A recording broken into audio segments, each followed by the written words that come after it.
All right, guys, it's time for the Next Level Guy Show, a men's interview, interest, and improvement-focused podcast featuring interviews with the greats from all industries to help you better your life. Each week, a new episode features an interview with one of the greats, covering all aspects of their story, from life hacks to tips and protocols that have allowed them to live life on the next level. We then highlight concrete action steps that you can use to improve your life. And now, your host, Ian Dawson McKay.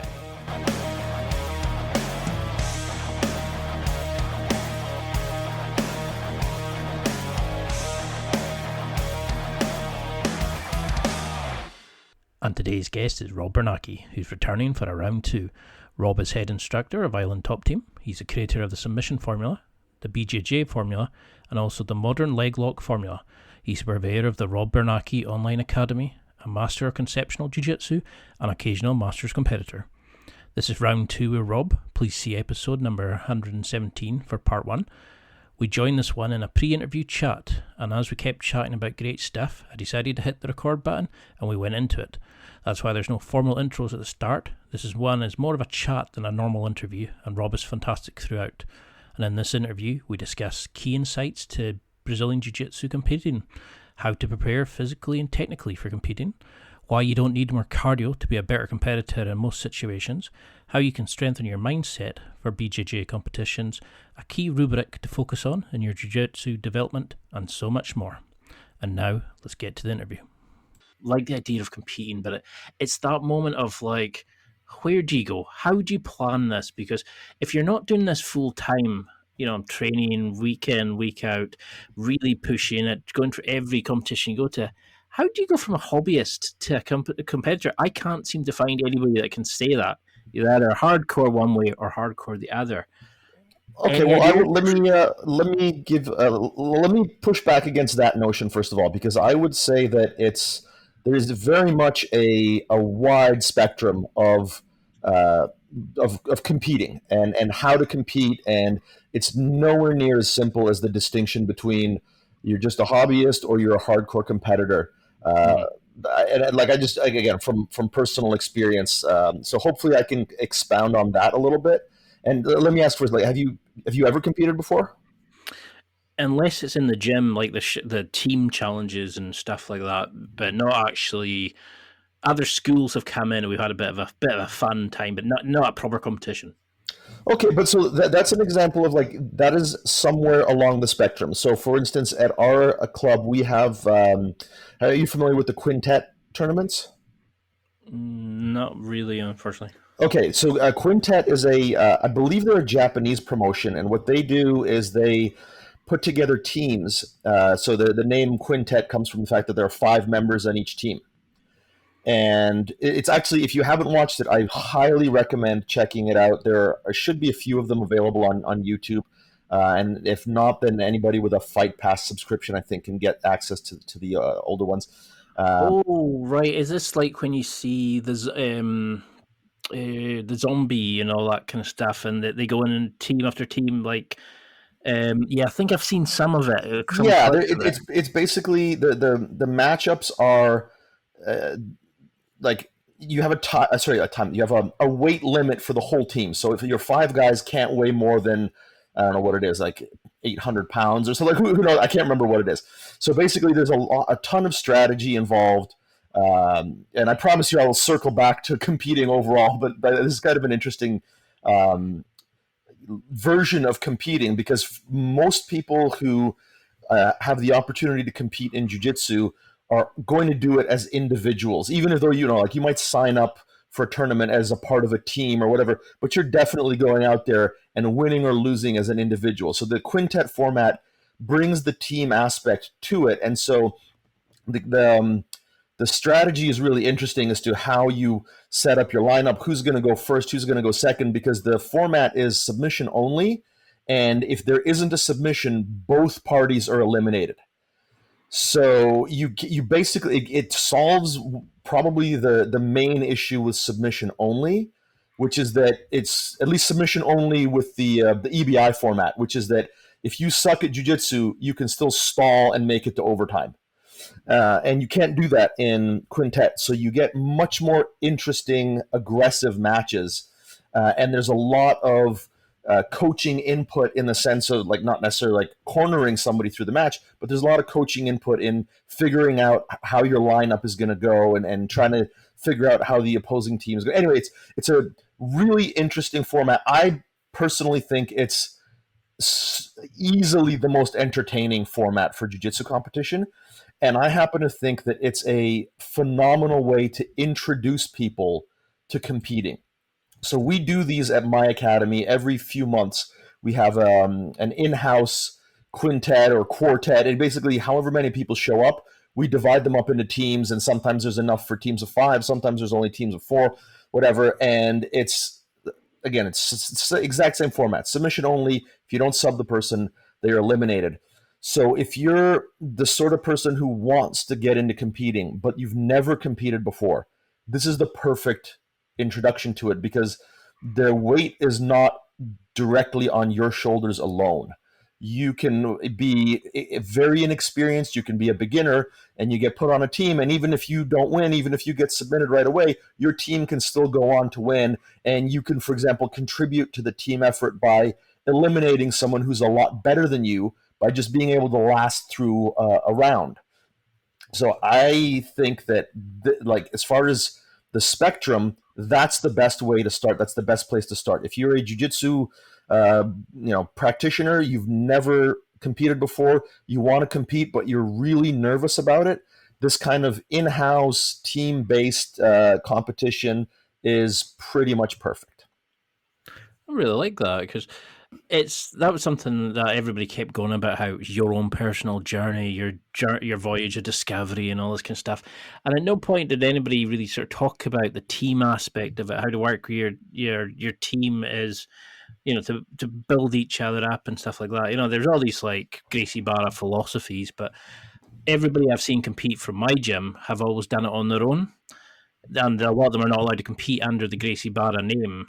And I'm not quite sure. I think there's something about you have to be a member of the team, the competition team, and all this kind of malarkey. But right. I was just finding that like the whole political aspect of it, it just seemed a bit kind of like, surely if you're a member of a team in a gym, you should be a member of that team out.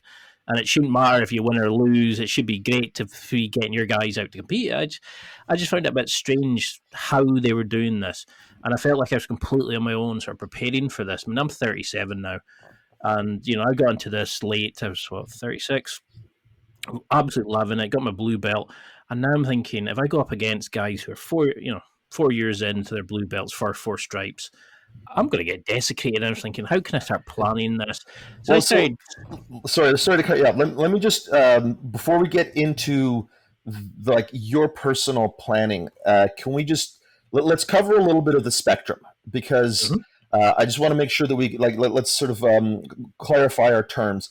So I would say that on the very edge of the spectrum is what we've discussed already, with these kind of in-house, whether it's quintet or an open mat style in-house tournament, where you're not competing against people from outside of the gym. That is the sort of the easiest introduction to it. And then on the next stage of the spectrum, you will have the sort of round robin tournaments, because there are essentially 2 kinds of tournaments you'll see, which are like the single elimination or round robin. And then sometimes you have double elimination and repechage brackets and stuff like that. But most tournaments are either round robin or single elimination.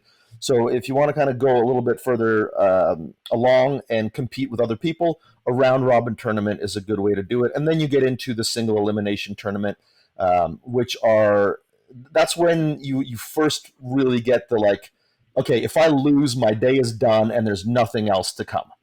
And that is probably the first type of tournament that people can enter, where the consequences of failure are, let's say, severe enough that for some people it breaks them and they never come back. I've definitely seen this, where somebody goes into a single elimination tournament, they go in, they get an unfavorable matchup in the first round, they get subbed pretty quickly, and they just decide to never compete again, which is a shame. But that's kind of the way it goes. And then within that, like once you get into single elimination tournaments, that's what most professional tournaments tend to be, and the highest level of competition is usually single elimination, which, by the way, I don't think is the best way to decide who the best grappler is, but we can talk about that later on. So that's the spectrum of, I guess, types of competition that you'll see. And then obviously you'll have like invitation only professional events, but like let's set those aside for now. So within that spectrum, you have different ways of competing, and then we have a spectrum of types of competitors. And depending on how much you want to subdivide that, we can go anywhere from very casual hobbyists who might do a couple of tournaments at either just their lower belts or maybe even at each belt level, to pretty serious hobbyists who train multiple times a week and like to compete, to, I would say, what we would call like high level amateur athletes, guys who will do multiple tournaments at each belt level. They will win tournaments at their belt level in a local kind of tournament format, but will never go to, like, let's say Pans or Worlds for IBJJF.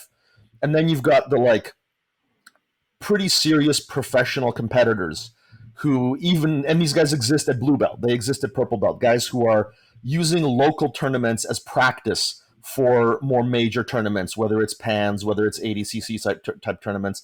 And then obviously you've got your elite full-time grapplers who are, high belts who are trying to win at the world level. So, and then you've got guys who are like doing professional invitation only type tournaments on the sub only scene, which are kind of a close equivalent, although not at the same level of skill, to the elite level guys that are trying to win at the world level. So I don't know how many categories I mentioned there, because you could still subdivide it between those. But you've got at least, let's say, half a dozen, maybe more, different types of competitors that fall anywhere along that spectrum. Jeez, I suppose that's the thing. It's like, it just shows how little a lot of people coming into their idea of competition don't even understand the wide spectrum of it.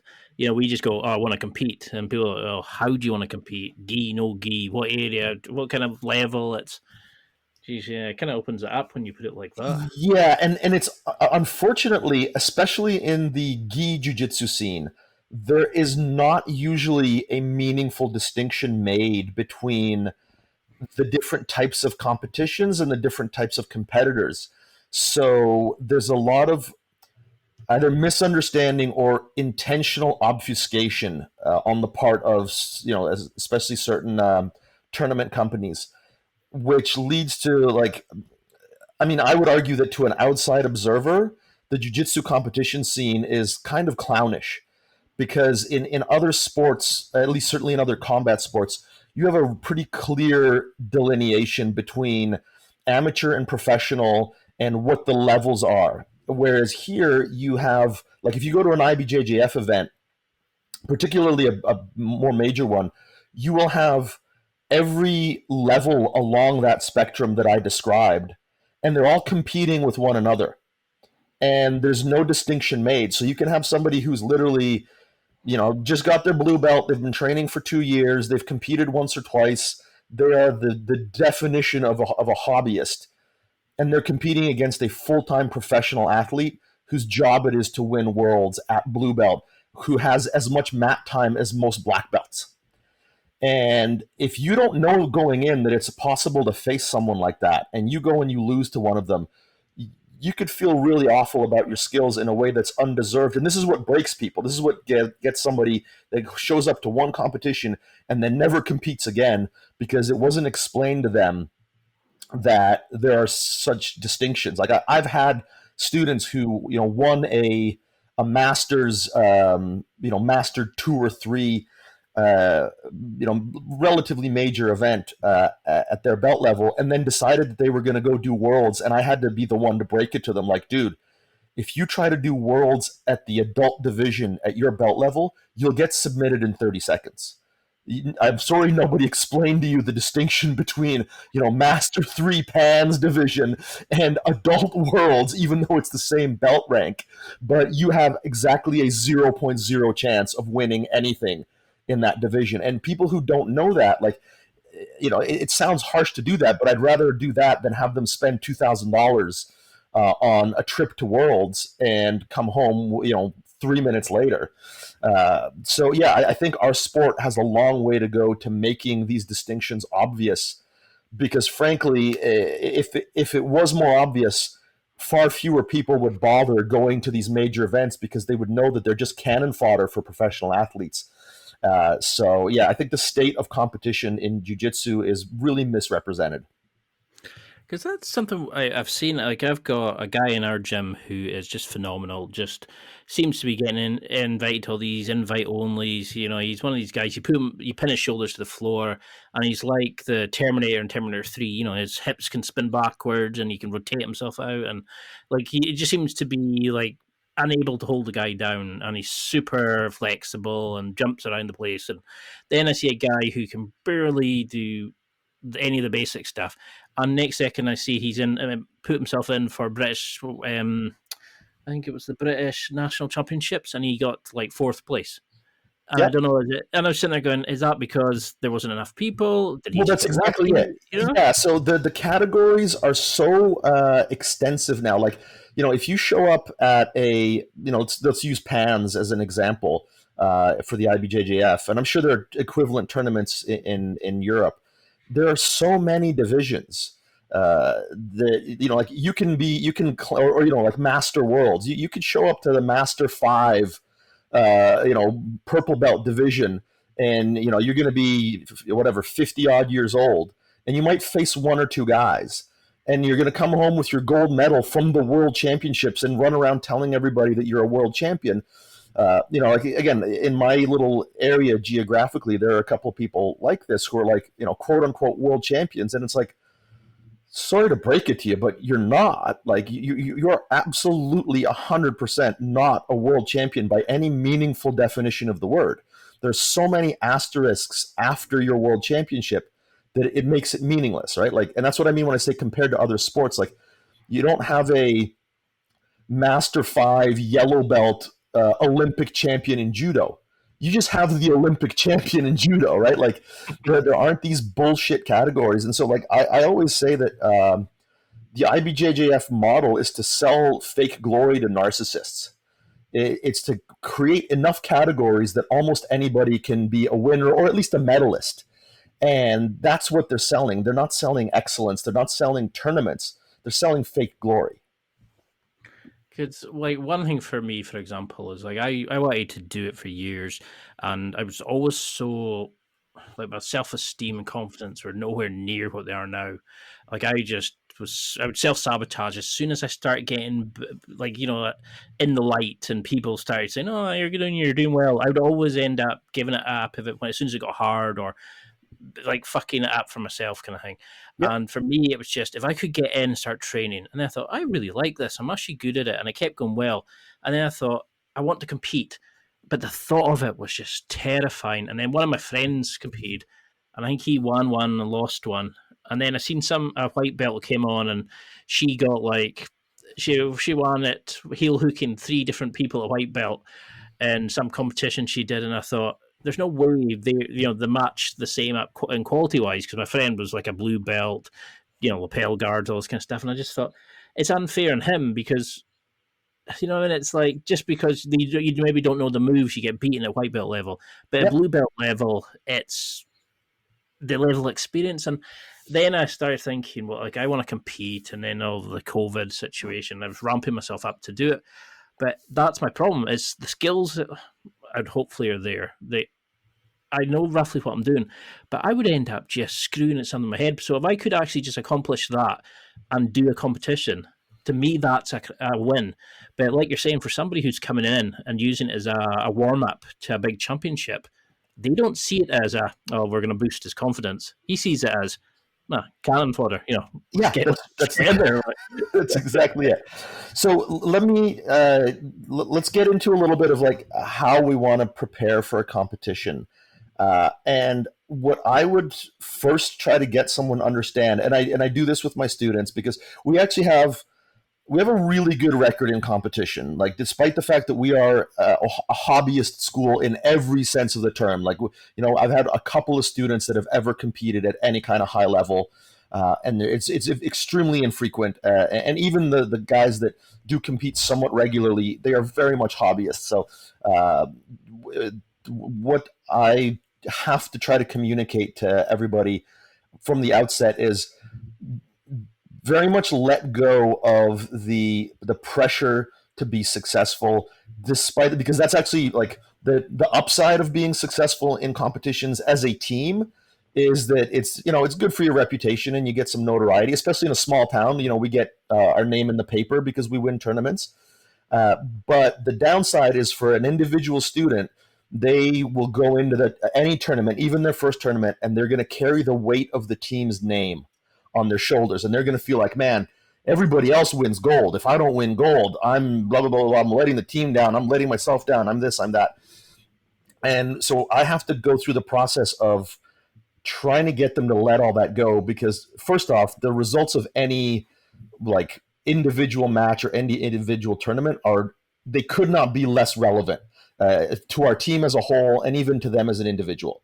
The biggest thing that I try to convey to people about competing is that it is just, I guess we kind of talked about this in the previous episode about how like everything is a skill. Every individual subset of jiu-jitsu is a skill, and competing is very much its own skill.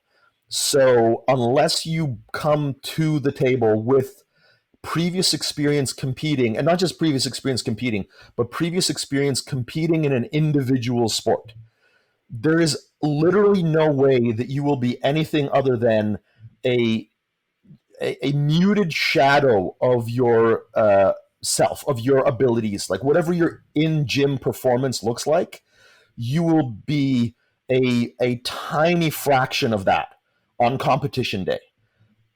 And so when you look at your skills in the gym and what you're able to do and who you're able to roll with, if you have a pretty good idea of kind of like where you stand amongst your teammates, amongst the guys who do like to compete, just know that, and what their results are. Like, it's pretty common for people to use somebody else, white belt Joe, who's never competed, will look at white belt Jack and be like, well, I roll pretty well with that guy, and he wins tournaments when he enters them, therefore I should be able to do the same. But if you don't take into account what white belt Jack's competition experience is, then you're going to be in for a very rude awakening. So like, your in the gym skill has got almost nothing to do with your competition day skill. I've got some students at my club that are remarkably skillful in the gym. The kind of, the sort of colored belts that will tap visiting brown and black belts, and without a ton of trouble. But they'll go out and compete and they'll just shit the bed horribly. So it's just got nothing to do with it. Your in the gym skill has nothing to do with it. What you're doing is working your way up to being skillful at competing. And I know this better than most because I'm still in the process myself of working my way up to being good at competing. So that, like, the very first step in deciding to compete is knowing where you are on that spectrum of competition experience. Like, you could be very good at jiu-jitsu in the gym, but if you have zero competition experience, you will be very bad at jiu-jitsu when you go out to compete. Your game will shrink remarkably. The amount of techniques that you'll be able to do will be, again, a fraction of what you normally are able to do. You have to go into it with the mentality of, I am doing this as a first step so that I can become good at it. If you're doing it to kind of see what your jiu-jitsu is like, it's not going to give you any indication of what your jiu-jitsu is like. That's a complete false premise.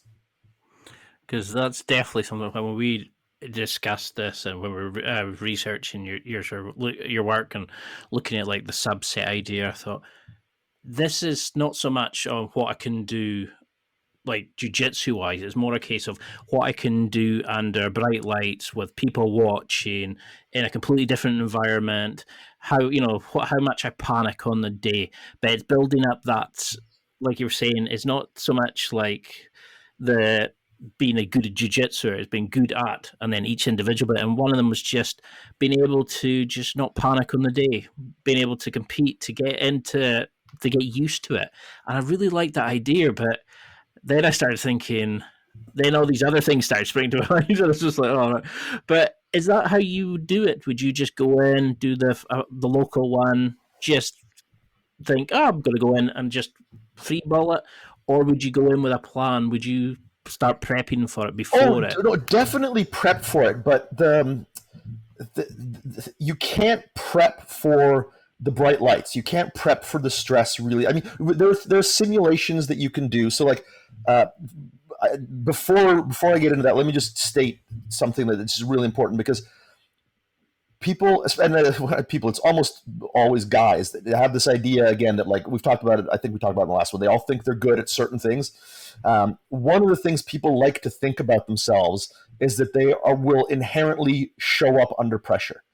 And not only that, it's people overall tend to believe that some people are just clutch under pressure and some people aren't, and it's just an immutable characteristic.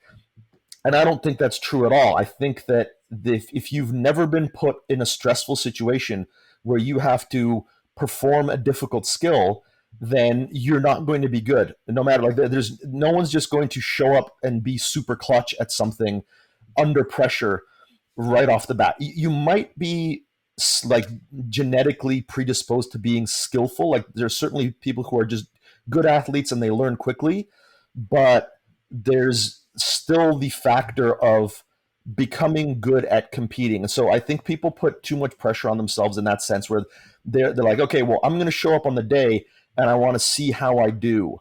Well, I can almost guarantee you, if you're trying to see how you do under pressure, you won't do well. Now, that doesn't mean that you won't win. And this is where the idea of, like, false positives starts to come in. I talk a lot about false positives in technique and in training within the gym, but there are definitely false positives in competition. Like, you could show up on the day and have a massive adrenaline dump and be extremely shitty at your jiu-jitsu, but everyone else you face also has a massive adrenaline dump and is just a little bit shittier at their jiu-jitsu. And you can win the tournament that day, and you can win whatever 3 matches and come away from it thinking, man, I really showed up clutch. You absolutely didn't. You were terrible. It's just that everyone else was more terrible.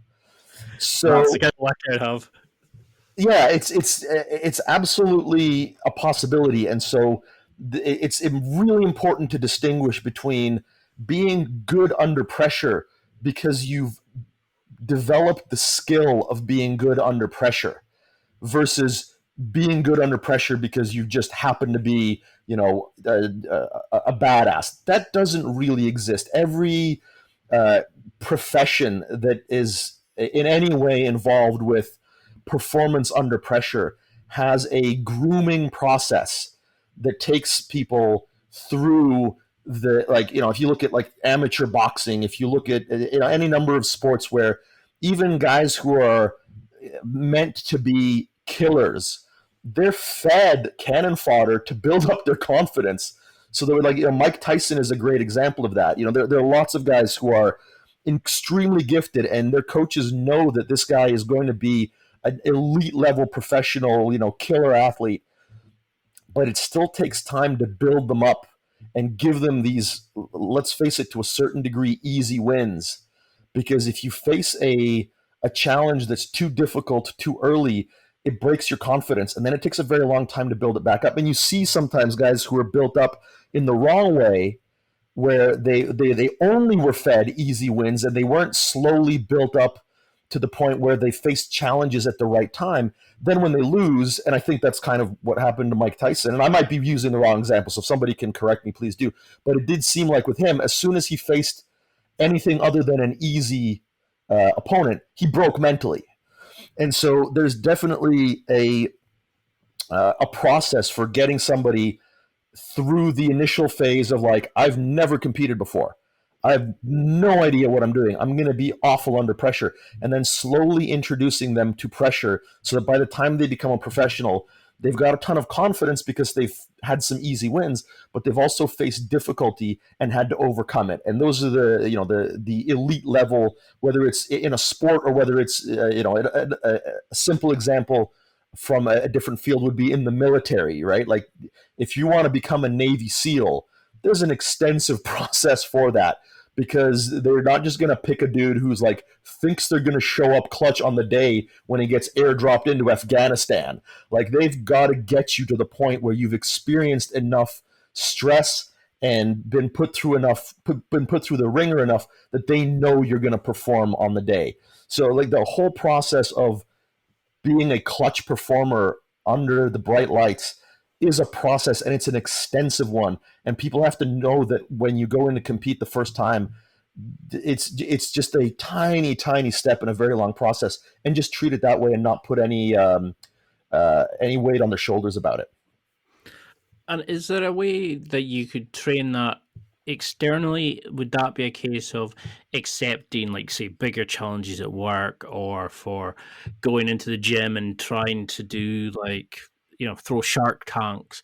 Is that the kind of pressure that could help at all, or is honestly that I would say no. Like I said, you can simulate it. So what we do in our competition training is we definitely do shark tanks and we do simulated matches, and you can take the simulation pretty far. Like you can have multiple refs, you can have it's helpful to have people around, like simulating crowd noise. You can even play music, you can do all kinds of things to create the simulation, but it's really the process on the day of stepping out there and just facing somebody that you don't know, and knowing that if you don't win, your day is done. There's no way to truly replicate that. That's why you have to go out and compete. That's why no matter how much simulation you do, you just can't be that good at competing until you've competed a bunch. Because that was one of my original questions, and I kind of already answered it when I wrote it, was can you replicate that atmosphere in the gym so you can't actually get to that point? And it's like, no, not really. You have to kind of put yourself into that environment to get used to it, to learn to control yourself under that. And that, and obviously you'll get beaten for a while until you can learn to do that. And that's like a subset skill you need to learn. Yeah, I mean, but you don't have to get but you don't have to get beaten a lot. Like that's the one thing I would like, and I don't want to reference my experience too much because my experience is a little bit unusual, and it's it may not translate for everybody. How my purpose for competing is different than it is for some people, so like it's not too important. But like I haven't lost very much in competition. I haven't competed a tremendous amount, but I've competed enough times now, and I've only lost like a small handful of matches, and almost always outside of my weight class kind of stuff. So I don't think that, and I'm getting a lot better at competing. So I don't think that losing a bunch is a necessary ingredient. In fact, I think losing too much just is counterproductive. So I do think there's something to be said for just the mentality that you take on prior to the tournament. It will help reduce the amount of competition that you need to derive the benefit. Like if you go in with a bunch of pressure around your performance, I think that's more detrimental, and I think you'll have to compete a lot more to get over that.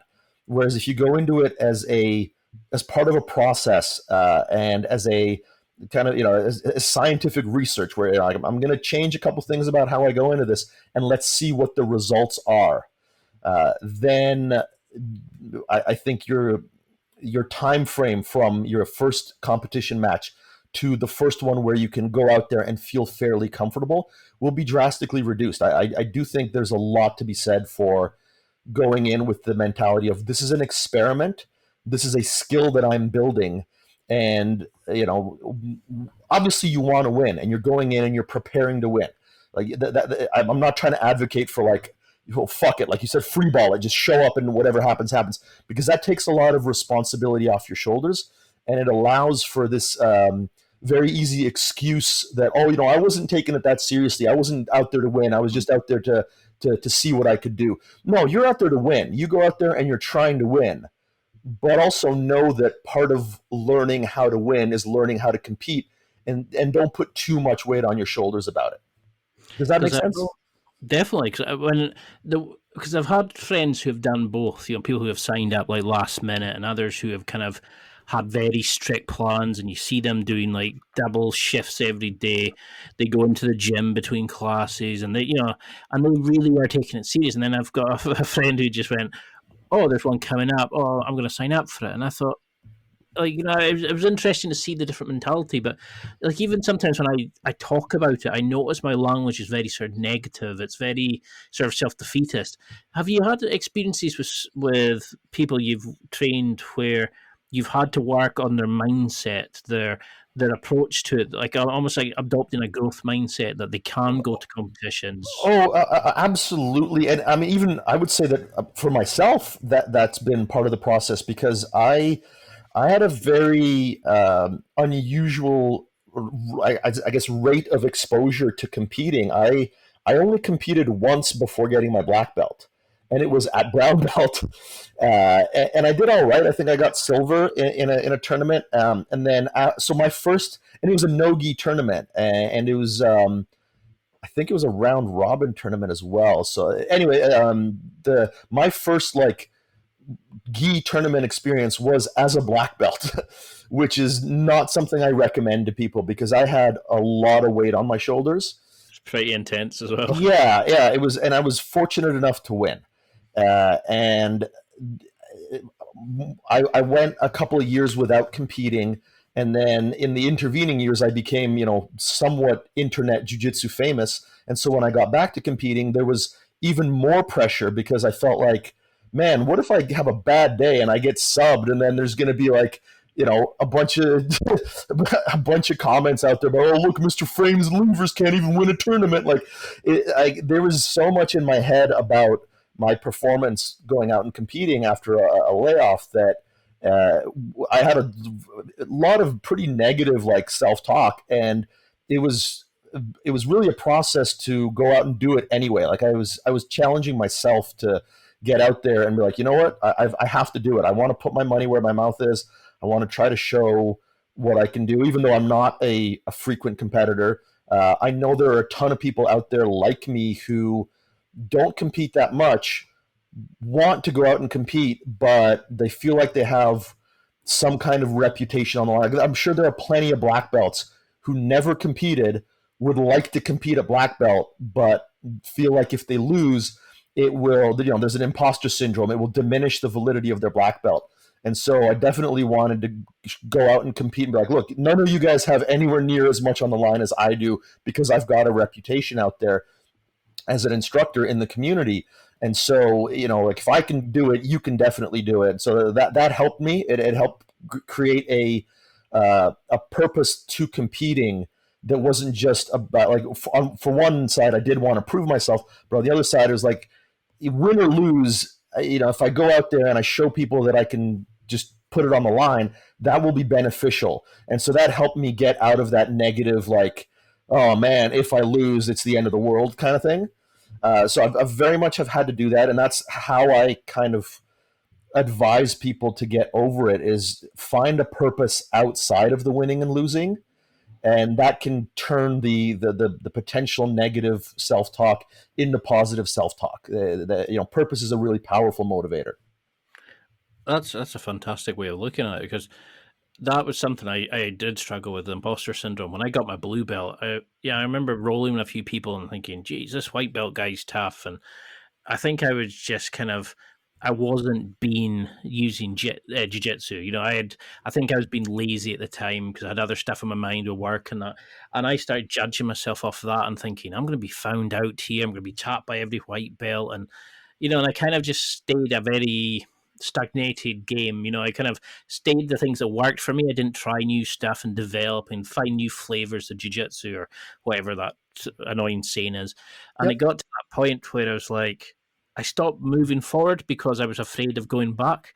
And for me, I had all these questions about the best conditioning option, strength and conditioning. But I think the mindset thing is really the most important, because there are so many people just now thinking, I have to compete because my friend's competing, or, it's like we put so much pressure on ourselves. I mean, how did you learn to take that pressure off yourself? Was it just going in and thinking, I'm going to be an experiment and learn this subset and develop this? Or did you find like meditation? Did you find books were helpful? Honestly, none of that. I wasn't really able to take the pressure off myself until I'd competed a few times. I very much went into like my local circumstance. On a global level, most people are familiar with the black belts who compete, but in certain localities, you have a fair number of black belts who don't compete. So in my area, certainly for the longest time, there weren't any black belts who competed. So I wanted to be the black belt who competed in my little geographically isolated area. And I wanted to be the sort of leader that led from the front. And so that was just a personal, I guess, a personal benchmark that I wanted to meet. I didn't want to encourage people to compete if I wasn't going to do it myself. So the pressure that I put on myself early on, and then again later on, was very much it was significant, and I didn't find a way to get around it. I just found a way to turn it into a positive. I don't think that the pressure goes away, and I think the people who are looking for, or the nerves go away. I think the people who are looking for a way to get rid of that stuff they're in for a rude awakening, because I've spoken to some incredibly experienced athletes and world champion level guys, and they still get nervous. That doesn't go away. It's the desire to reduce anxiety is a really powerful one. I think if people start to reframe it as excitement, that's the only trick that I think works for some people, is that the excitement and fear and anxiety they basically feel the same. It's just how they're interpreted by your brain, by your nervous system. So if you can turn it into, I'm excited to go out and compete, and that started to happen for me. Like there was a point where I reached recently, just before I did Nogi Worlds in 2019. So just before that, I started to get out there and be able to go and have fun. And I would go out and compete, and I would have a goal of specifically doing certain things. I would go out and compete, and I want to do this technique in the tournament, or I'm only going to use these techniques in the tournament. At one point I had a Nogi De La Hiva Formula instructional coming out. So I went out and I competed, and I tried to showcase techniques from that instructional in a match that I did. So I got comfortable enough with competing that I was able to, I guess, put pressure on myself about different things. It was no longer about, oh no, I'm worried I'm going to lose. It was, can I pull off these specific techniques that I'm going to try and do? And the pressure became a lot more positive pressure and a lot more negative pressure. So I would advise people against trying to get rid of the pressure and the nerves, and just channel them in a positive direction. Because they did say that, I think it was Tyson, they were saying that he used the fear of humiliation, and he used it as a beneficial means to progress. And I was thinking, I've tried that, where you use a bad event or negative memories to kind of fuel you to go on. And all I found was it just made me fuck up. It made me annoyed, or it made me not want to even compete or to take part in jiu-jitsu. And I thought, I'm definitely somebody on the side where I need to switch my mindset to, take the pressure off, but I'm going to do X, I'm going to try this. I'm, like you're saying, I'm going to go in and use it as an experiment. Yeah. Well, I don't want to throw the guy under the bus, but I don't think many of us should use Mike Tyson as an example of healthy emotional development in our lives. So yeah, let's maybe not use his example for too many things. I think it was a good quote or something. I think it came from one of his trainers, and I thought, well, of course he's going to use the bump up the guy. He's going to make him sound a kind of killer. But I mean, so how would you go about this then? I mean, is this a case of a month to 6 weeks out, start ramping up your training a wee bit, do a wee bit extra here and there, have a a rough idea of, like, say, I'm going to try this sweep, I'm going to pull them into my guard. How? Yeah, so let's get into specifics. So first off, let's talk about the physical preparation before we talk about the tactical preparation. So the physical preparation for somebody who hasn't competed much is honestly like you can do all the cardio, all the conditioning you want. You're still going to get out there, and in your first match, you're going to feel completely exhausted. There's literally no amount of physical conditioning you can do that will prepare you, because physical and for the longest time when people start to develop their competition skills, they come out of every tournament like, man, I should have done more cardio. Man, I should have done more cardio. Man, I should have done more cardio. I've come to believe that that's honestly not true. Conditioning helps. So like if you can't do, let's say like in the gym, if you can't go out and do 4 or 5 almost back-to-back hard rolls and be like pretty okay, then you shouldn't compete. Like that is your, like whatever amount of matches you think you're going to have on the day. If you've got a bracket with 16 people, you're going to have 4 matches. So and depending on what kind of tournament you're doing, like some people have 2 matches, some people will have 4. It's usually not more than 4. If it's more than 4, it's usually 5, and that's it, unless you go to a very big tournament. So you kind of prepare for 4 matches. So if you can't go out with your teammates of roughly your skill level or belt level, roughly your size, if you can't go out and do, if you're a blue belt, the matches are 6 minutes. So if you can't do 4 6-minute matches with like a 2 or 3 minute break in between, and basically be like, you'll be a little tired, but not like, oh my God, I'm done. If during any one of the matches you're just like, oh man, I'm done, I can't move, you're not in good enough shape to compete. That's your baseline. But yeah, I definitely need some work right now. Then yeah, but that's like so. But if you can do that, if you can do 4 6-minute rounds of like pretty hard rolling in the gym with a few minute break, because on tournament day you're going to have anywhere from 5 to as much as 30-40 minutes between your matches, so you should be fully recovered. That should not be an issue. Once you've got that level of conditioning, yes, you can do more. You can add some high intensity interval training. You can add all kinds of stuff. You can. I'm not the guy to talk to about conditioning, right? Like, get somebody who is a certified strength and conditioning coach. They'll tell you what to do. It's not rocket surgery, and certainly at the lower levels, at the very much amateur hobbyist levels, most people are not going to have the sort of free time or baseline level of what's called GPP, general physical preparedness, to add a bunch of strength and conditioning on top of their jiu-jitsu training without the addition of steroids, right? Like it's not like you can all of a sudden go from training 3-4 times a week to training 10 times a week without breaking your body down. So that's just not physically possible for most people. So just don't worry about it. Get yourself in good shape by doing jiu-jitsu. Do a couple of extra conditioning sessions a week that allow you to properly recover. Your training camp shouldn't be more than 4 or 5 weeks, because again, unless you're a very experienced athlete and unless you're on steroids, you can't take your body through a 12-week training camp. It'll just break. So it's a matter of probably a month, maybe 5 weeks, where you're just going to slowly ramp up the intensity, do shark tanks, do some simulated matches.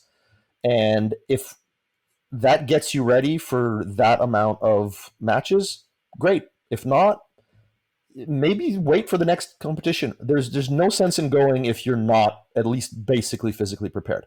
But no matter what you do with your conditioning, the first few times you compete, you will absolutely blow your wad, and you will draw the wrong conclusion from it, which is that you need to do more conditioning.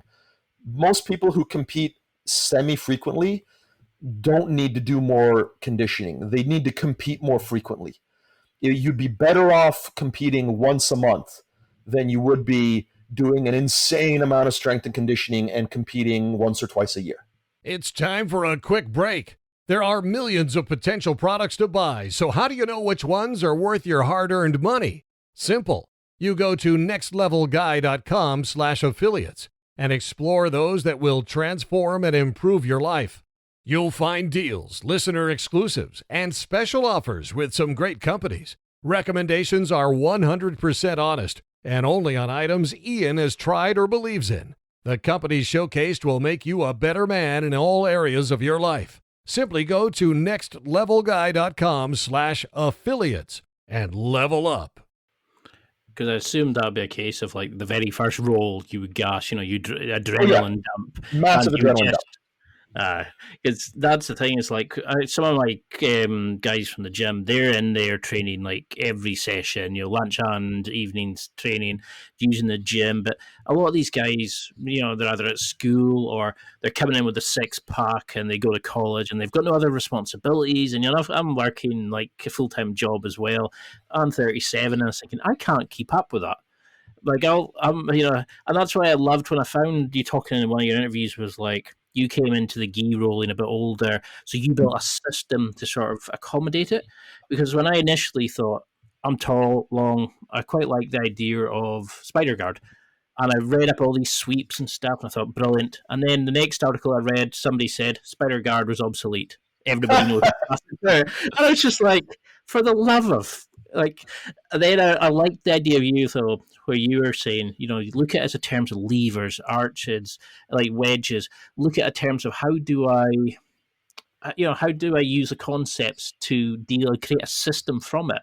And I really like that approach. So it doesn't really matter what your opponent's doing. You build something that works for you. Use it. And does the concepts then allow you to just say, it doesn't matter how your opponent comes to you or what guard they use, you can always just think, okay, where's the lever? Where's the wedge I can put in? Where's the... Yeah, so this is a really important distinction between, amateur, hobbyist, lower belt competitors and the elite professional type competitors, which is as a, let's just say beginner to intermediate grappler, there are going to be situations that you haven't seen before that you don't have a prepared answer for. And if you don't have a conceptual understanding of what's going on, then you're fucked. So, you can go into a match as a white belt or a blue belt, and even to some degree as a purple belt if you're, more on the amateur, like hobbyist scale. And there are just guards or sweeps or whatever that you won't have much experience with. And if you've never, again, if you don't have a grounding in how to respond to novel situations with an adaptable problem-solving algorithm, the technique will just overwhelm you. You were the first person that's ever talked about stuff like that, and that's why I was like, "This is my guy. I love this kind of stuff. I love the problem-solving aspect of it." Yeah. So the more experienced guys, honestly, at a certain point, the conceptual stuff is going to matter less. One, it'll just be because you understand it better, and it will have become more instinctive or intrinsic. But two, it'll just be because you reach a level of experience, particularly when you're competing, where you'll be able to funnel everything into your game, and you will be good enough at the initial, what we refer to as range battles. You'll be good enough at the initial range battles that you won't get so drawn into a foreign or unfamiliar situation, of which there will be so few of them at that point, that the odds of you having to come up with an entirely novel solution in the moment start to drop dramatically. When you're an elite black belt competitor, there just aren't going to be too many things you haven't seen. So it doesn't mean that it goes away completely. There's certainly going to be times where, and again, it won't, like by the time you're competing, it won't be, on a conscious level. You will just access levers, you will regain base, all that stuff will happen in the background pretty automatically. But as a beginner to intermediate grappler, having the ability to, especially in gi competition where you can slow things down, having the ability to go, oh, they're controlling this lever, let me try to change it into a frame, or let me deny them access to it. It's huge. And as a coach, the ability to just call out very simple instructions based on the idea of base posture structure, frames and levers, and kuzushi and stuff like that, it's invaluable. It allows people to receive instruction on competition day in a way that usually only very experienced competitors can receive. So yeah, the process of I guess internalizing or understanding the concepts for a beginner, it can't be overstated. If you want to go out and compete and be learning how to compete in a way that's interactive with your coach, because and again, this is something that we can talk about it, but really, if you don't have a coach that's going to go out with you to competition, which a lot of people don't, unfortunately, I have seen a lot of tournaments where people are showing up and they don't have a coach, so that sucks, and that's on their coach for not being as invested in their students' growth. But if you do have a coach who's going to show up, or if you don't have a coach, if you have a teammate who's going to show up with you, and you know it's going to be the same teammate, if you both have the same language that you're speaking, you have the same vernacular terminology that you're going to be using throughout the matches, then as you compete, you're not just learning to compete in the sense of your own skill set and what you're applying. You're learning to compete in the sense of listening to your coach, and your coach is learning to be a better corner man for you or for the other students through the application of this conceptual vernacular. So it definitely changes the experience for the beginners and the intermediate guys, where they're going to be able to use and apply this stuff in a way that is not going to be nearly as applicable for the experts. Because the other day I was listening to one of your interviews you did with like Stephen Macquan, Yep. and you were talking about like how just having like a submission on, I think it was the Alignment 2.0 episode, you were talking about how when you had an armbar on, it wasn't always enough to tap somebody out, like a higher level. Then you need to break their alignment to actually to get them to tap. Whereas you would need to have control of two joints when you had a submission on to get somebody likely to tap, because you could just crank the arm at one point, if you didn't block it another. It would, like all these kind of concepts. And I was thinking, I've never been told that. We had to kind of find a lot of this out on our own, or me and a training partner. We kind of pushed it and said, what happens if you did this? How would you do if we took this move and rolled it into this? And I've learned more just from listening to you in a podcast than I think I have from my coach. And unfortunately, we don't have the coach who then comes to the competition. We have training partners who they seem to have like a little group who go and compete at the same time. And I was wondering like how to use them. And I like the idea of having a kind of a commonality in the language and the approach so we can support each other. What kind of mistakes do you normally see in, is it the fact that people come in and they immediately think, right, I'm going to pull guard, I'm going to scissor sweep you, I'm going to do X, and then they don't have a backup plan, or they don't know how to think on their feet? Yeah, so I guess that's a very good way to segue into we've talked about the physical preparation. The tactical preparation is actually, to me, that's the most fun part, and it's the part that's it's really easy to prepare people tactically for matches. It's really simple. I don't want to say easy, because that's a really important distinction. I would argue that for most people in their lives, the solutions to most of their problems are very simple. That doesn't mean that they're easy. Like if the problem in your life is that you're overweight, the answer is incredibly simple. It's work out and eat less. That doesn't mean it's easy, right? So the process of tactically preparing for a competition is really simple. You're going to go out and you need to have a way of getting the match to the ground. For most beginners to intermediate people, I don't recommend that they have that method be a takedown, because it takes more time and it's just more difficult to develop a good takedown game. If you've already got one, if you've come to jiu-jitsu from wrestling or judo or even rugby or American football or whatever, where you know how to tackle people, then sure, go for it.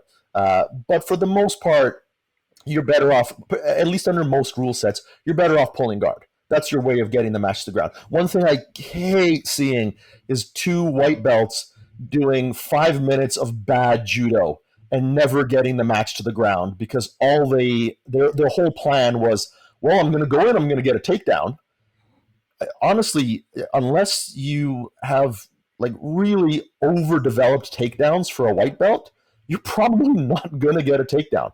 It's just like or unless the other person just has absolutely no takedown training and for some reason they've chosen to stay standing. And again, you will see that. So you'll see that false positive of somebody goes out, hits a totally garbage throw on some poor white belt who wasn't told that if they don't know how to do takedowns, they should immediately pull guard, right? I see that in the gym a lot. Yep. Oh yeah, you see these two. Yeah, like I've in my gym, I've often will like I'll see a relative beginner start a roll standing with like a higher belt, and I'll just be like, "Yo, do you know how to wrestle?" He's like, "No." I'm like, "Well, then sit the fuck down. What are you doing? You're gonna get thrown on your fucking head, right?" Like, we don't need to be macho about that kind of crap. Learning how to do takedowns and receive takedowns is a very specific skill, and if you're not doing it properly, don't fuck around with it because you'll just get injured. So, like, if you're going to be a dilettante about takedowns, don't do them. Just sit the fuck down. So that's the first thing is like, for the most part, most people in most tournaments for their first little bit, they should just pull guard. Just get it over with. Get really good at it. And when we recommend guard pulling, we recommend that it be a guard pull to a sweep. So we're not really pulling guard. We're pulling sweeps. We're pulling directly to a tripod sweep or like a Yoko Tomonagi type sweep, or we're pulling directly into X guard or single leg X or De La Hiva. Like, you're not just going to some random guard that you're not going to have an immediate chance of sweeping the person. That right there will take care of, especially for white belts, that will take care of the first part of the match. If you have a guard pull to a sweep that you're good at, and then you have a backup plan for that one, you basically have a guard that you're going to play and one or two sweeps that you're going to be trying to do from that, and you've got good guard retention, which you should. If you're entering a tournament and you don't have guard retention, don't enter the tournament. If all you're capable of is, I'm going to pull guard and do this sweep, and if that fails, you're going to get your guard pass, don't enter the tournament. Have guard retention. If you don't have guard retention that's good enough at your belt level that most people at your belt level struggle to pass your guard, then you just shouldn't be competing. Because everyone who competes regularly on almost any level has decent guard retention relative to their belt level. If you don't, you're at a bad school that doesn't teach guard retention, and you shouldn't go out and compete until you learn how to do it of your own volition. So if you understand that tactically, if you understand that if you've got decent guard retention and you've got a couple of sweeps you can go to and you're going to go out and pull guard, then you're good. You're going to be fine. And then if you get on top, you're going to get on top from one of your sweeps, which means you know exactly the position you'll be landing in, and then just develop one or two passes from there, and you're good to go. If you just sweep someone and pass their guard, there's basically no way you can lose. So if you know nothing else, if you don't know how to finish from side control, you don't know how to finish from the back, who fucking cares? You've got enough tools, like tactically, you can do that. The same way that you can tactically take somebody like Nicky Rodriguez, who is a, obviously very good jiu-jitsu practitioner on a global scale, but on the scale of ADCC, total beginner, but has enough wrestling ability that he can negate the rest of the jiu-jitsu exchanges. You can very specifically prepare for a kind of tournament and have maybe 10 or 20% of the overall skill of the other participants. But if the skill that you have within that 10 or 20% is incredibly well developed and your tactics are on point, you can win the tournament or place or do really well.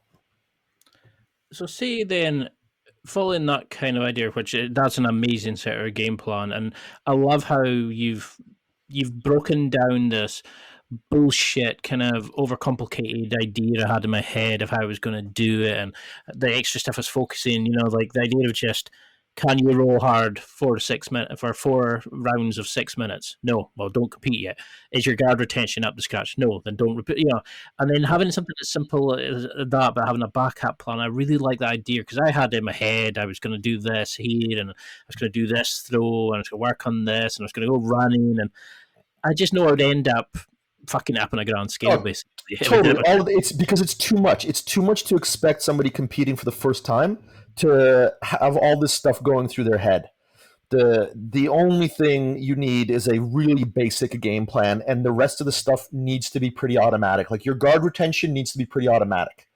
One thing that I think is really detrimental, like very specifically, to preparing for competition and succeeding in competition, at least at the beginner level, and even on the overall level, is the emphasis on preparing to escape bad positions.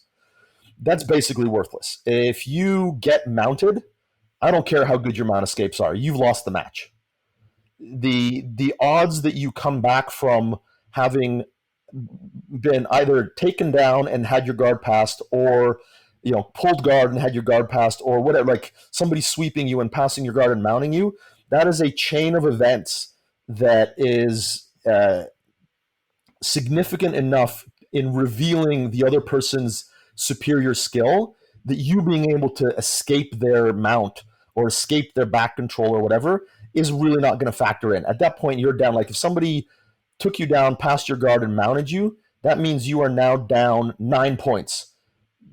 It is almost impossible to make that up. Yes, you could maybe pull off a submission victory, and I'm not saying it doesn't happen, and I'm not saying people should give up if they get mounted. What I'm saying is if you're preparing for a tournament, like if as a white belt or a blue belt, one of the things that you're really good at in the gym is escaping, that's going to mean nothing. And like if you're the guy who gets their guard passed but always reguards, that's not going to help you in a match.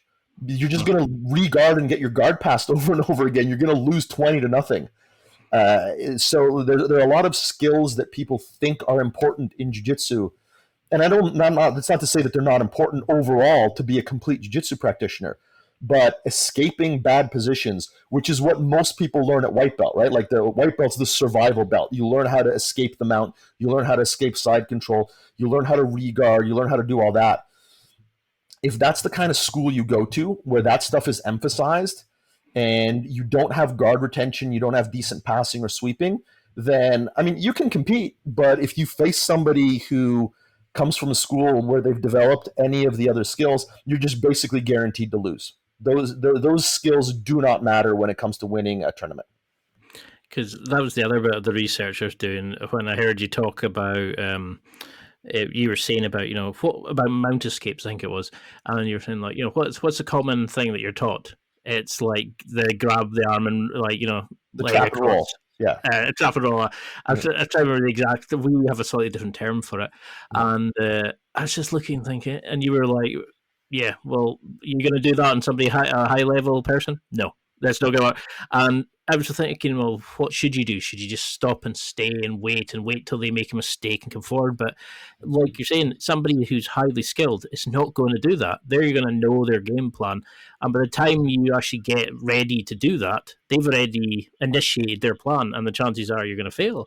Yeah. So is it literally a case of just in the initial stages, just don't be the aggressor, almost be the person forcing your game plan on them rather than the other way around? Or absolutely. So especially at the beginner to intermediate, and I hope I've made it clear enough that what I'm trying to do here is give advice for a white and blue belt who is trying to compete, and how we can optimize their preparation to increase their odds of success. Because there are certainly, as you become more experienced, there is certainly the jiu-jitsu version of a counterpuncher, a counterfighter, where you allow people to move forward and you set traps for them. But as a beginner, not so much. That's a very difficult game to play. No, you should try to impose you could argue that you always want to impose your game on people, but I think at the beginning, you want to try to get your whatever couple of things that you can do, because your ability to work effectively outside of the couple of things that you can do is going to be so drastically diminished that it's you're going to have a hard time succeeding with it. So I would recommend have that game plan, try to execute it. Don't the one thing that you can say for competing with other beginners is that beginners make mistakes at an extremely high rate. So you definitely can count on somebody to make a mistake that you can exploit. The problem is, will you have the presence of mind to exploit it? Will you recognize the mistake or the severity of the mistake? And I think that your first couple times out, that's not going to be as available to you as you would like to think. So it's better if you just concentrate on doing what you're going to do. Because that's definitely not me, the person saying, thinking, I'll lay like a Venus flytrap, I'll lay this trap here and all this. If I do that, I end up getting myself in such stupid positions and usually having to tap because of a silly mistake I've made. And yeah, I like that approach. It's just keep it simple. Was it the KISS method? Keep it simple, stupid. Yeah. Well, and the thing about traps this is where you start to get into it's a bit of a minefield, because so much of the jiu-jitsu that's taught out there is these bullshit traps that really only work on lower level grapplers or people who've just never seen it before. There are some very sophisticated traps out there, but what you mostly see taught as traps are just bullshit low percentage moves. The idea of submitting somebody from a bad position, or even certain things where you bait someone to pass your guard. I would say that a lot of people that are exposed to those kinds of traps, those kinds of like tricky games, that peters out. Like it works to a point, and then it just doesn't work at all anymore. So if our community wasn't so populated by substandard instruction and these gimmicky games that people will try to foist on people, then I would say, yeah, sure, build a game on traps. But the idea of setting traps have to be sophisticated, and they have to have a layer of redundancy. Like, almost, if you want to be tactically sound, you need layers of redundancy to your game. So you can set traps where if the trap fails, there's a tactical retreat that you can perform. But if you're just setting traps, and if the trap fails, then you get your guard passed, or you get your back taken, or whatever, then that's a shitty trap, and you shouldn't really build a game on that. And that's what I think a lot of people are referring to when they talk about setting traps. It's a very unsophisticated version of setting traps that can be easily shut down by experienced practitioners. I'm glad you said that. That's definitely. Something I was really interested in. The idea was like when we went through the pandemic, we had this thing where everybody was giving away free instructionals. There's the wealth of like the YouTube videos. How should somebody now? I go to Gracie Barra, and I'm not just bitching on them. I'm sure ATOS and all the likes of those have the same kind of things, where they expect you to use their brand of jiu-jitsu, their subs, their escapes and stuff. Is it worth looking on YouTube and finding like a good, from your strongest position, picking like a certain Darce maneuver and practicing that on a free roll with a teammate? Should you look at an instructional and think, oh, that's a good sweep to do? Or for your first few 100%, times? yes. Yeah. The wealth of information that's available right now online is phenomenal. That's not to say that there isn't a bunch of bad information still out there. So I would say absolutely, with the caveat that if you know how to find good information, if you're going to reputable sources and you find stuff that works for you, 100%. If you're going to use it as a crutch or as a substitute for proper learning, in other words, if you're going to try to cheat the process, like you see a lot of people will go out and seek out wacky submissions and come back to their gym and do a bunch of low percentage crap that happens to work on their teammates because they've never seen it before. Like if you're looking for a shortcut, then don't do that. I would actually warn people away from that sort of thing, because you're going to go down a lot of blind alleys. Whereas if you go to the right sources, you get good information. I absolutely recommend it. Nobody should be a carbon copy of their instructor. Obviously, your instructor should influence you, and you might play games that come from your instructor to a pretty extensive degree. But everybody should be developing what works for them, especially if you're just a hobbyist. Like, this is fun. This is something you do as a recreation. And jiu-jitsu should be a form of self-expression, even if you compete. It's just that if you're interested in competing, it's probably even more so incumbent on you to not just mimic the game of some like local instructor. If you're mimicking Andre Galvao's game, that is as competition proven as it gets. So yeah, I don't think you can go wrong with getting good instruction from elite people and adding that into your game. I think that's super beneficial, even and especially for competition. Like the again, I think I mentioned the idea of like the majority of instructors out there, and the majority being, probably more than 50%, are teaching stuff that works for them against other like lower level practitioners. Most coaches, most people who own jiu-jitsu gyms who haven't competed, all they're really doing is just moves that work on their students, moves that work on other people who don't compete that much in a non-competitive environment. So like the standard of efficacy for techniques in a lot of gyms is just, it's really poor. There's a lot of stuff that gets taught that's just, I don't want to say it's garbage, but like it's pretty close to it. It's certainly ready to be recycled if it's not garbage. So if you can find something that's a level above that, then go for it. Because we had them a couple of years ago. It was like a year and a bit ago. When I first started, we had done like, say, 5 main guard passes against like foot and collar guard, spider guard, and like how to pass them from there. And then we used to do like 5 minutes where you would just go through. And the training partner I have is brilliant, where we would go through it step by step by step, get as many reps in as possible. And I started feeling like I could do it in my sleep. And it's like these guys that pull the guns apart where they're blindfolded and reassemble them. It's like a sort of therapeutic thing. And now we've switched to this kind of training where it's like, this is the best, this is where I want you all to go when you're rolling. And it's like maybe a headquarters position for somebody who's small and nimble, whereas I'm a big loon, and I struggle from certain positions. And I have a pressure passing kind of game that works best for me. And I don't like being told, no, do this because that's what works against somebody their side. And this is where I was struggling was, do I go down the Gracie Barra approved route, or do I say, I'll train that, I'll get the movement in, I'll get the rolls in, but I'll also work on developing my own stuff that I've seen on YouTube and, do it. You know what I mean? This is honestly this is less a competition question, and this is more a question of trust or faith in an instructor or in an academy. And unfortunately, a lot of people don't have that, and that's a shame that they don't. And it's not their fault; it's the fault of the instructors.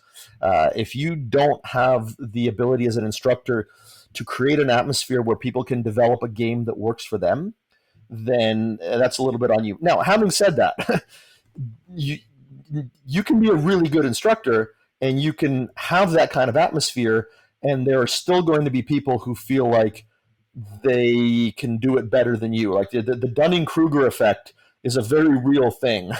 And there are going to be people who don't want to take the advice of an instructor, even when that instructor is giving them excellent advice. And there are sometimes things that, like, there are games that are counterproductive to try to develop as a beginner.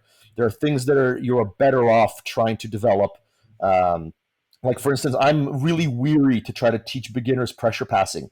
Pressure passing is subtle, and as a beginner, as a white belt, it's extremely difficult to develop that, whereas movement-based passing, it goes a lot better with just like the level of proprioception that people have. And then as they develop better body control through larger movements, they're able to more easily access the more subtle movements of pressure passing. So until somebody's like a fairly experienced white belt, I recommend against pressure passing. The same token, I don't allow my white belts to close their guard, because that just creates extremely static practitioners and people who have no guard retention. You have blue belts who've got a decent closed guard, but if their guard is opened, they're mincemeat for anybody with any kind of guard passing game.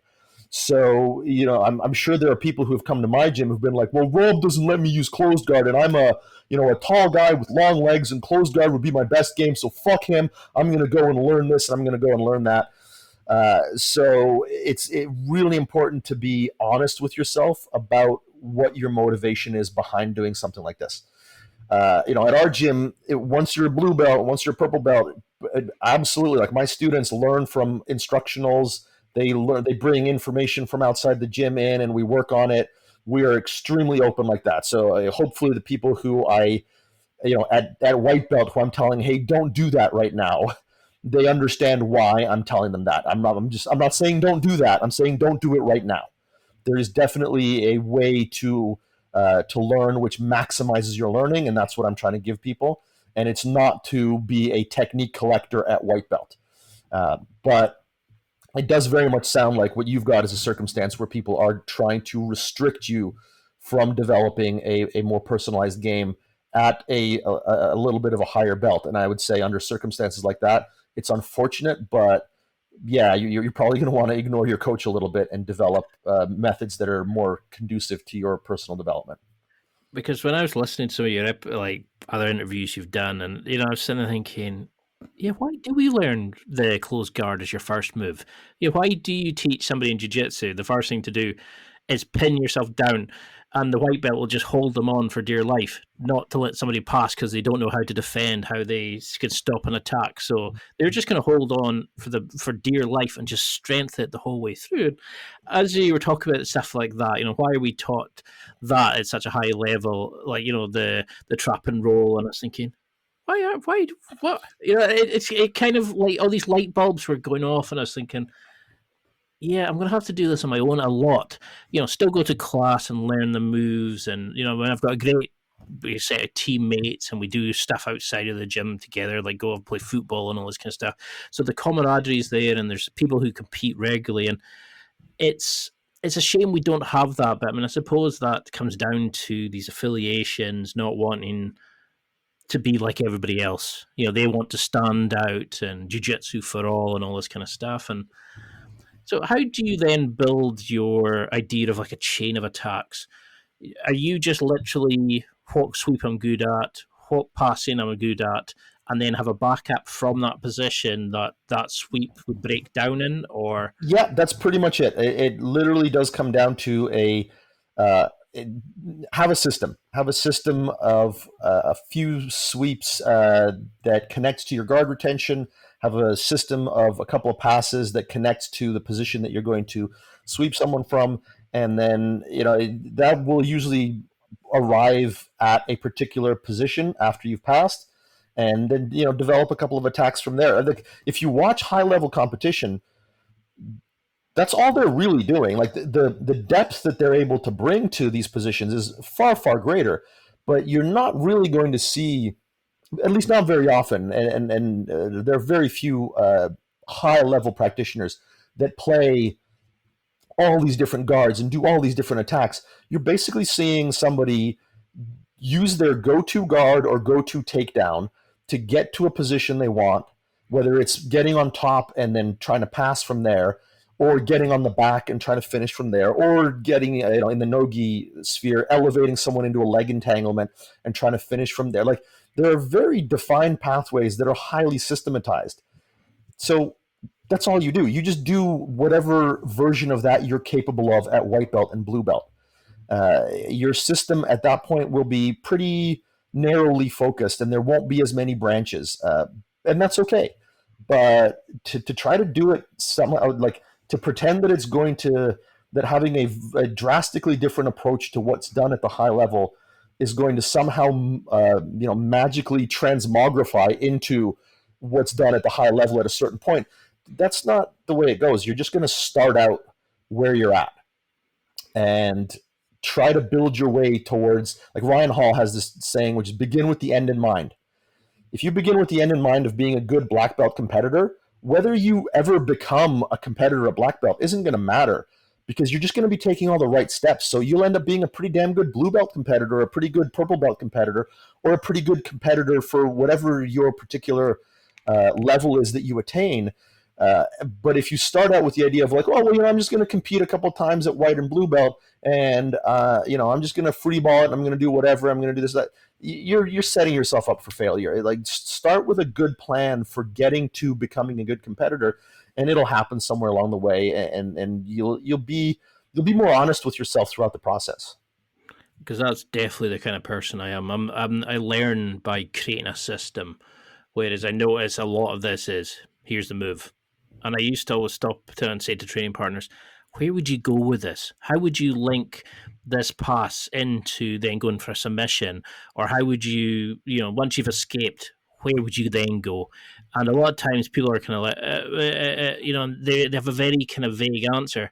And I need to know like A to B to C to D. Like I want to have an idea in my head, like you're saying, reverse engineer. I want to be in Mount with his arm up or XYZ, and Yeah. then work back from there. But how would you, while you're doing this, something I do like to do is I've used tools to analyze how I'm performing, but how could you monitor your progression? Is it intrinsically feeling that, oh, I know where my legs are during this pass, or this submission attempt? Do you start feeling where your body is and then you start learning to control it better and then controlling your opponent's body? Do you write out? Do you record? How would you go about knowing that you're getting better as you're leading up before you compete? You won't know until you compete. You only measure progress. So these are two separate paths, right? Like you measure your progress in jiu-jitsu by the the amount of links in the chain, like you were talking about adding links. So what you can do in the gym will always be more broad than what you can do on competition day. So you're really measuring two different like skill sets and two different tracks. In the gym, it's pretty simple. Can you do more things than you could before? That's really the bottom line. It's like, are you becoming skillful at more movements? Are you becoming skillful at more I would say gambits? So like we can divide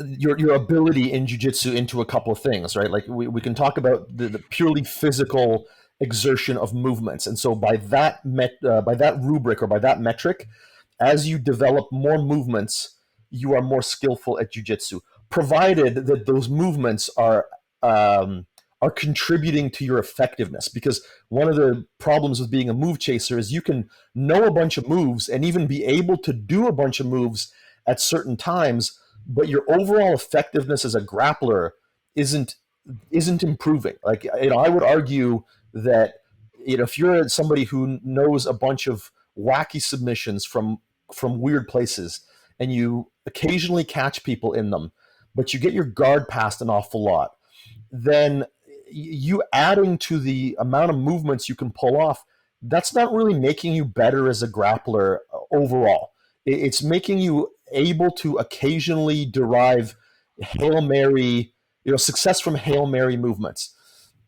And so you're getting this this illusion of progress because every once in a while your wacky shit works, but most of the time you get shut down. So you think you're getting better, but really you're actually quite stagnant as a practitioner. So it's important to have a good rubric. And so that rubric is, am I contributing to this, or am I increasing the amount or the number of skills that make me more and more effective against like really experienced high level people? If you're getting better at at murdering blue belts as a purple belt, but you're not getting better at surviving or competing well or having competitive roles against brown belts, then you're not really improving. If you're just adding on to your ability to dominate lower skill people, that's not real improvement. So that's one rubric for improvement. And then the only way you'll be able to measure your improvement for competition is going to be on that day. Are you able to execute more of the skills that you developed in the gym? There's no way to measure it leading up. You can be pulling off new movements a whole bunch leading up to a tournament, and then you go out there and you try to do them, and you're not able to pull them off. And by that rubric, by that measure, you did not improve as a competitor. Even if you won, if you went out, you won, and you did great, but you couldn't pull off any of the new movements, then you improved maybe as a function of, like, let's say you didn't get as nervous, you didn't gas, your conditioning held up better. Then you improved as a competitor, like in the sub skill of competing, you improved, but you didn't improve your competition jiu-jitsu So like we're subdividing even more, right? Like we're talking in gym jiu-jitsu versus competition jiu-jitsu versus competition efficacy and coolness under pressure. So like you can measure all of those individually, and again, depending on how honest you are with yourself, you can say that I improved as a competitor without getting any better at jiu-jitsu. And you can say that I got a lot better at jiu-jitsu but didn't improve as a competitor. And those are both valid things, and it's important to know what they are if you're going to take measurements. And then, like I mentioned, the idea about movements and then like gambits. So having traps that you're setting, having bluffs that you create, being able to read people's movements, that's another area that you will improve at.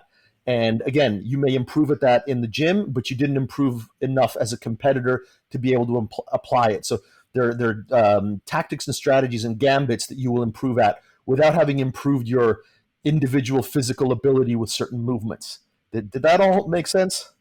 Definitely, because I was thinking in my head while you were saying it, was like, yeah, I definitely did that, where I would be, sort of beating up the lower kind of less skilled people, and I was kind of going, yeah, I'm still good, but I wasn't kind of really pushing it, I wasn't challenging myself, and that kind of hit home a lot. I mean, it's something that I think that is also coming down though to like the lack of motivation. I just come off an injury, and I think I'm now realizing I put far too much pressure on myself, that I wasn't looking at this right as a kind of approach, and I was kind of still using tapping the less skilled members, or the people who, like, I had a plan that could just override their best defenses. You know, I mean, it's like, because a lot of times I wouldn't get a chance to roll with like the brown belts because they were teaching the class. Yeah. So we had maybe like a few purples and a few blues, and occasional a few whites in there, and you didn't always get a chance to roll with the best people in the class because they had to go off or whatever kind of stuff. And I think that's the thing. I was judging myself off that, going, yeah, I'm still okay, but I wasn't really learning. I wasn't improving my repertoire of skills. I was just kind of using what worked, if you know what I mean. Yep. And it's not not enough. That's a different, like, understanding and measuring progress is a whole other thing. Like I'm actually filming a module right now for the online academy for BJJ concepts in the pedagogy section on assessing progress and how to self-assess and distinguish between false positives and what's a plateau and what isn't and all that kind of stuff. So this is, again, material on this is severely lacking in the community. So that's something that I'm trying to rectify to the small degree that I'm able to. What would you then, if you had to set a 4-week plan for, do you do strength training at all? Very individual. If you've got the energy reserved for it, sure. But in terms of strength training, you're not going to get significantly stronger in 4 weeks unless you get the beginner effect where you've never done strength training before, in which case you're going to be too sore from the strength training to really do too much jiu-jitsu. So I'm not saying don't do strength training, but unless it's something you already do and have the capacity to continue doing, I think most of the higher level athletes, they back off on the strength training stuff leading up to a tournament. That's more like before. For somebody who's a beginner, I don't think it's going to have much of an impact.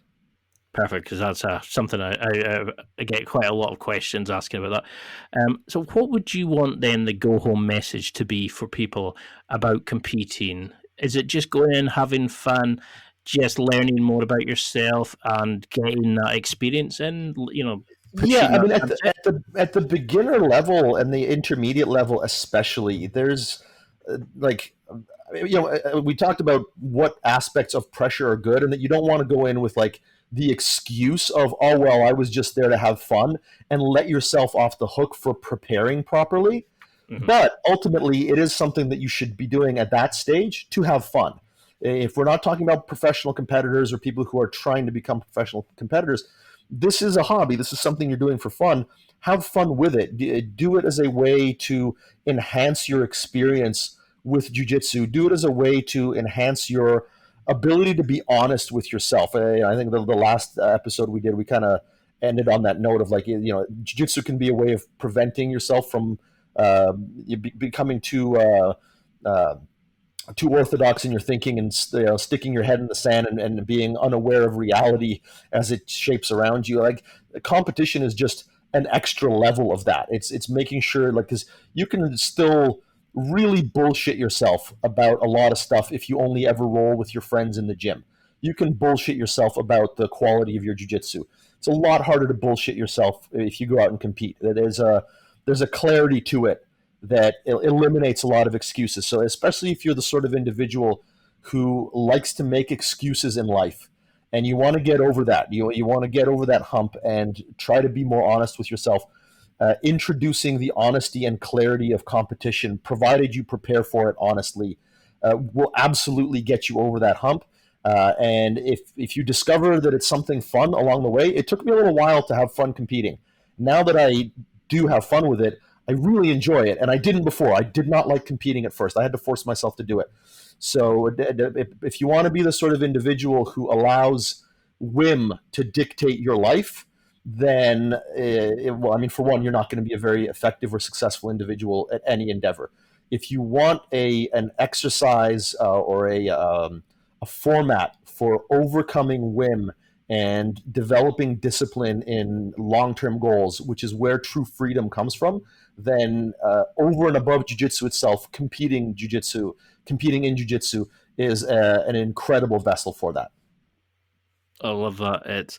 That's why I can tell just chatting to you is so good, because it's making me think of all these additional stuff, and it's hard to keep focused because there's so many things. I'd love to know your understanding of it, or to get some knowledge about it, so we definitely got to do this again. I mean, it's just blown me away finding your material, and to see you're so helpful and understanding and positive. It's great, and I know so many people are going to get something from this.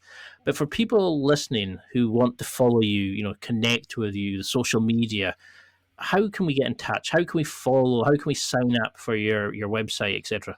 Yeah, absolutely. I'm on Instagram at Island Top Team, and my online academy is on Instagram at BJJ Concepts. So you can definitely hit me up there, and just bjjconcepts.net or .com if you want to sign up and try some of this stuff out. I'm really good about responding to messages and emails and stuff like that. So if anybody sends me a message and doesn't receive a reply, just message me again. I almost never miss messages from people, but I'm sure it'll happen here and there. And when I have, I definitely get back to them on the second try. So don't think that it's that I'm too big time to answer your question. It just probably means it got lost in the shuffle, might have ended up in my spam filter or something like that. So definitely reach out. I try to be as responsive as I can possibly be.